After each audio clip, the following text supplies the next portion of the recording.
Hello and welcome back to the Podium Podcast, where today we will be talking about F1 75 Live and if it was a success or not.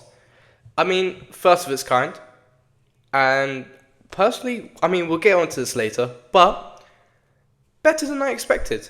I really am impressed at Formula One, something I have not said for a long time, and we'll get into, the nitty-gritty of it all, but it wasn't that bad of a watch. And I think many of you guys could agree there. It was, what's the right word? Showy, but it was watchable. There was, a lot going on, not just about, the cars and the livery, but more of as a show in general. I think it was alright, not too bad. But definitely something that we could talk about, and I think this will be a short-ish podcast. I think this is the first podcast I've done of 2025. Not really much, structure to this. This is just going to be me waffling about the newest Formula One event because there's not much else to talk about during the off season. So I thought, why not start with just the structure of it and how I thought it went. I think it was alright. I think that, the teams have 7 minutes to, just show their cars. Some decided to do like a video type reveal, while some were just straight into a big show, fog, lights, camera action. It was interesting. I will be doing another video of revealing the car deliveries and for this year, the actual release of the cars, what they've done. That is for another video, which will be out hopefully within the next week or so. Hopefully, ideally before testing. So we'll get into that later. But as a show, I think it was okay. I think Jack Whitehall did, it's weird to think I'll be talking about Jack Whitehall on a Formula 1 podcast, but here we are. But he did a good job. I think he understood what he had to do, and he understood what he had to do to make the fans happy. Especially, at the start already playing off, Verstappen and Russell's rivalry. I think that was, smart move. Also, really emphasizing Lewis's move to Ferrari not only made Lewis in a Ferrari suit it made it more impressive and people were more eager to see it. But also, it shows that he kind of did do his research, which you would hope, especially if you were the people paying 180 quid to go and watch it. But he did it well. I think he knew what to say. He did it well. He is a comedian. I don't know much about him, to be fair. I think he hosted the Brits a couple of years ago, but he did well. And I think it kind of did save the F1 75, the whole event in general. If he wasn't there, would it be a good event? I don't know. But F1 managed to tick a box there, a very important box of having a decent host, and they managed to do it well. But, yeah, other than that, you also had the celebrities there. I think Gordon Ramsay is the most notable one, being asked about F1's, the FIA's, the FIA's ban on swearing on team radios, and he just went out and just said the F word straight up on live TV, which I thought fair enough. If he wanted to get his point across, there you have it. He is a person that normally goes to these type of events, to be fair. He is he's a avid watcher of Formula 1, I do think. He's been to many races, and I think he understands the sport more than other celebrities. You also had, musicians play. I don't think the musicians were that good, to be fair. I think, Machine Gun Kelly, I didn't even know it was him on stage. And I would like to think that he's quite a, what's the right word? A famous person. But literally one song, and that was it, he was off. I think we had Kane Brown as well, an American artist, perform in between, I think, V-Carb and Haas. Didn't know who he was. And then you had Take That ending it, which was, okay. They maybe could have done more of a show on that, but also at the same time, it is a Formula 1 event. It is not a award show is supposed to be revealing the cars. You also had another big talking point was, I mean, the driver's opinion on it. I mean, going into this I suppose Tuesday night in London, I don't think many of the drivers were really focused and really cared about it. Maybe the younger drivers would have been more, enthusiastic about it. You're going into a big stadium, the O2, iconic. You've got a lot of fans around you. Especially for the rookies, this is like their first time to really get that spotlight. So they would have enjoyed it, but the more elder drivers, I think Verstappen really didn't want to be there, which Jack Whitehall really he spoke out on it. I don't think. I mean, you look. I saw a video on X going around about Lewis Hamilton and Charles Leclerc playing chess whilst the others were showing their cars. So it really does show that this was more an event that was mandatory more than they wanted to be there. But I don't think it really spoiled their day. It wasn't a bad event. I think that honestly, as a driver, these are the type of days where you just have to suck it up. Really, I mean, you've got your dream job, so I mean, a night out of it is it really that severe? But anyway, I'm not a Formula One driver, so why would I know? I think also another big talking point was the FIA getting booed, which was something that was interesting. And I mean, sorry, a little bit of water there. I mean, I don't think Formula One has really experienced having like a whole stadium around them. I mean, you look at it, yeah, you kind of get that stadium in Mexico, but a place where there's a load of fans just whilst being spotlighted into one area, which, I mean, you get it in football. If there's a bad decision, you get people booing. And I think the same happened here.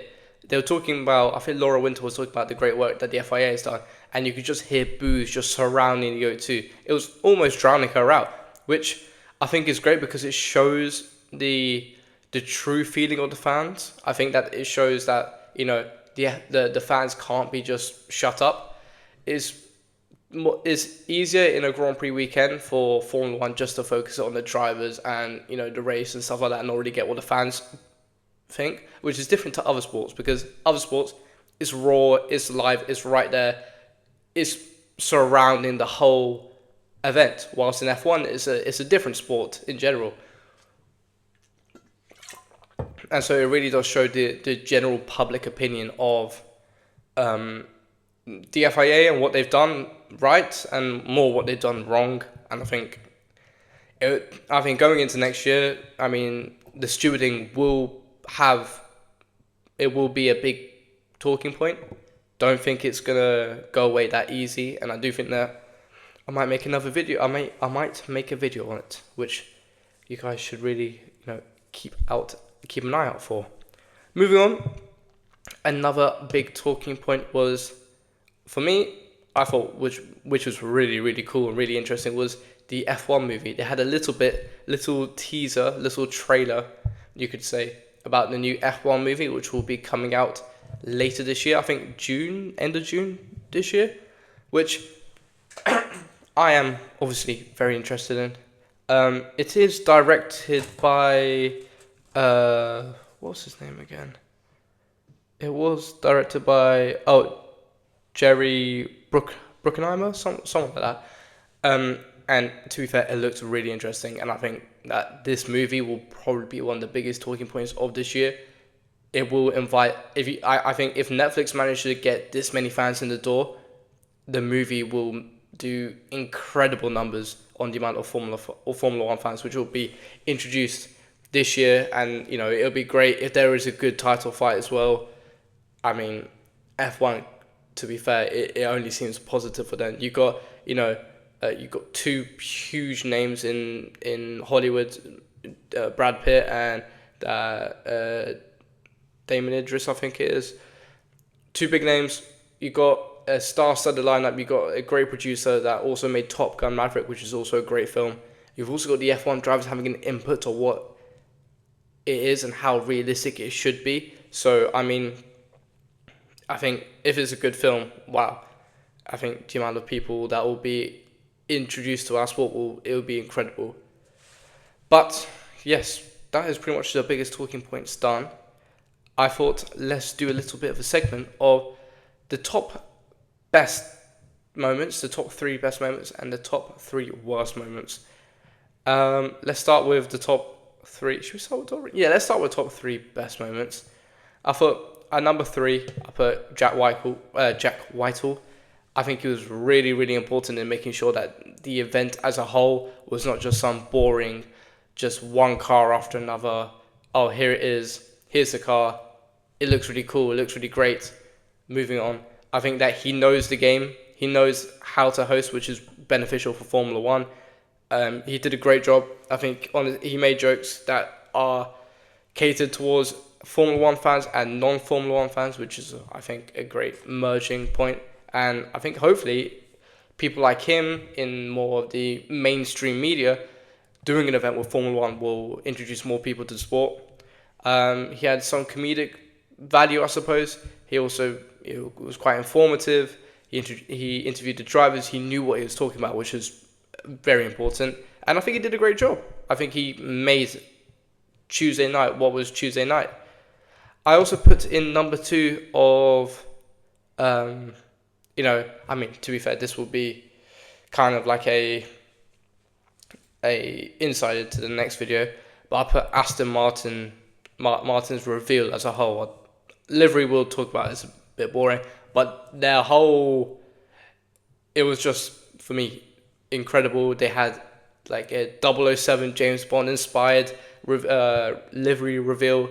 I mean, they had the video, which was okay. It looked like it was made by like 10-year-olds with AI. But you had the video playing. Then you had Fernando Alonso and Lance Stroll coming to the crowd with their helmets on and the suit on. And you had Thames, I think that's her name, singing whilst the car was coming out, which is really, really cool. And then you had them come back in their racing suits. And I think, honestly, they did probably the best job out of anyone. They understood the assignment really well. They understood what I think Formula One was looking for, and also they made it different to what a normal livery would be. They stood out, which is, I think, the main thing they wanted to do. And I think that they did a really, really, really good, nice, tidy job with it. And I think they made the most of it because, to be fair, it is one of the headlines going around social media right now. And I'll probably say for number 1, one of the best parts of the night, the best part of the night was probably VCARB. I think they also did a really good job with, revealing their car, and their livery was outstanding. Honestly, one of the best liveries I've seen for a while. It stood out, white. It was stand out on track. It gives kind of like Red Bull Turkey 2021 vibes, which I really like. And I think also they had like a intro with Monia Chwawa, which is he is a well-known comedian, at least in the UK, and they managed to understand they understood the almost stigma around the VCARB name, and they played into that, which is good. Got people talking about it, and they went around London asking people, what do you think VCARB stands for? And it kind of they made a joke of themselves, but at the same time, it shows that they understand it, and they could play into it. And then obviously delivery revealed as well. It was quick, nice, effective. I think it was one of the best deliveries I've seen in a while. Definitely after like 2022 is one of the best deliveries I've seen. And I think it was honestly a great job by the VCARB team. And also I saw pictures of it doing their shakedown test in Imola. It looks stunning. I really really like the livery, and I think it will be one that will be remembered for a long time. Moving on to probably not the best best moments of the night, but I will have to say, what would I put as number 3? Number 3, I'll put McLaren's delivery. It wasn't I wouldn't say a bad part of it. I don't think there's nothing bad about it, but also, I mean, you had all the hype as a world constructors champion to do something different with your car, and they literally did the same thing. It was a copy and paste move from the Papaya team, I think they could have done a lot more. They have that, coming into 2025, they are the world champion, and they just decided to do nothing with it. I know people are saying if it ain't broke, don't fix it, but at the same time, I mean, you hyped it up because they were the last one as well. People were expecting something big, something bold, something new, and they just did the same thing. And also, they had all the previous world championship winning cars, like the MP44. They had Lewis Hamilton's 2008 winning car, and you're thinking, oh wow, are they doing? Is this like a show of evolution with the cars? Are they gonna maybe add a bit of chrome? I thought, but nothing. But I mean, delivery itself is okay, but I think just not any change whatsoever or minimal change. I mean, you really have to dig deep to look at if anything has changed. I think maybe the front nose of the car is now orange instead of black. I'm pretty sure that's pretty much it. And maybe MasterCard sponsorship instead of, I don't know, something else. It was a bit disappointing more than anything else. Moving on to the second probably worst moment of the night, worst moment of the night, I'll probably have to say is the music performances. They were okay, but just very, very quick, one song each. I don't think they were even introduced properly. Like, I'm pretty sure with the Machine Gun Kelly one, it was literally just cut to Machine Gun Kelly singing whatever. And then it's Machine Gun Kelly. Surely there should be some sort of introduction that you normally get at a big award show type event, but nothing. Alas, I mean, Take That was okay. Kane Brown didn't even know who he was, so they could have done maybe a bit more. I think Thames at Aston Martin was better than all three of them combined. So yeah, and I will have to say probably the weirdest moment of the night, the most goofiest moment of the night, the worst moment, the most negative aura moment was Red Bull. What were they doing? Before you get into it, I did like the video that they did before. Kind of shows like how they kind of relate back to their Milton Keynes and their UK, the cultural side of Red Bull. And they had the whole Red Bull family going on, and they had, it wasn't just Red Bull, it was Red Bull Racing, Red Bull Extreme Sports, everything. Rally, skateboarding, sailing, everything that you think of Red Bull. And honestly, it just seemed alright until then. And then as soon as the car came out, first of all, the car barely changed, but that was expected. And second of all, you just got people like just dancing in the background whilst Liam Lawson and Max Verstappen are just walking out just so casually. And it just felt too forced almost. I don't think Verstappen was enjoying Bhangra moves behind him, but but yeah, it was just felt very forced. Obviously the car is going to be the same. But yeah, I mean, and also to be fair, nothing as well. No interview, nothing, no one being taught to, I suppose. I mean, it just seemed just lackluster, and it just very quick as well. I mean, it literally was. I didn't even get to see the car much, to be fair. It was literally just people dancing in the background, the car, Verstappen and Lawson walking out and doing waves to the crowd, and that was it. It cut to, I think it was Ferrari next. That was pretty much it. Now, the main question, obviously, at the end of this night was it a success for Formula One? And I decided to take to X, and it was a 52-48 in favour of yes. Also, you can follow me on X at the Podium Blog F1. It'd be greatly appreciated. But yeah, it seems that people did think it was a successful Formula One. Do I think it is? Yes. I think, honestly, they did a decent job. Obviously, there's room for improvement. Will they do this maybe, next year and the year after? I think there is a high possibility. I do think that this is probably a good way of making Formula One more mainstream. And I think what they could do with this is, let's say, I don't know, you have it in London one year, then you decide to take it to maybe next year somewhere like Istanbul or places where F1 have not been, but F1 have been, but they haven't managed to, have a race there. So Istanbul would be one, Germany would be one, somewhere like Berlin or Munich. The next year could be at, I don't know, New Delhi, somewhere like that. Somewhere where Formula One fans can see something Formula One related, like the F1 exhibition, and be like, oh, this is alright. Also, it is a good way of Formula One showing their more showy side, if you know what I mean. People complain, oh, F1's becoming too much of a show. I mean, for example, Las Vegas. People are thinking it's becoming too much of a show. Where's the sport gone? I don't want this. Bring back the old F1, bring back the V2, or whatever.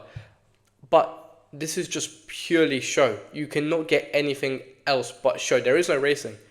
And so if Formula One want to have that more glitzy, glamour side of it, this is a perfect way to do it without affecting the racing as much as it could. So honestly, I do hope that they do something like this. Of course, I don't think the teams would be happy to do it because it's not at their own decision. They can't decide when to show their car, stuff like that. It is dictated by Formula One, and most of them this year are doing their own thing anyway, which I still think is a bit weird. You might as well just do it once and get it over with. But I'm not team principal at the end of the day, so I don't make the decisions. Anyway, I do think that is a perfect time to wrap up what was, to be fair, F1 75 Live. Was it a success? Yes. Do I hope to see it in the future? Probably, yeah. So I think that's a good way to wrap up. Anyway, thank you for listening. Make sure to like and subscribe, and I'll see you in the next video. Have a simply lovely day, and goodbye.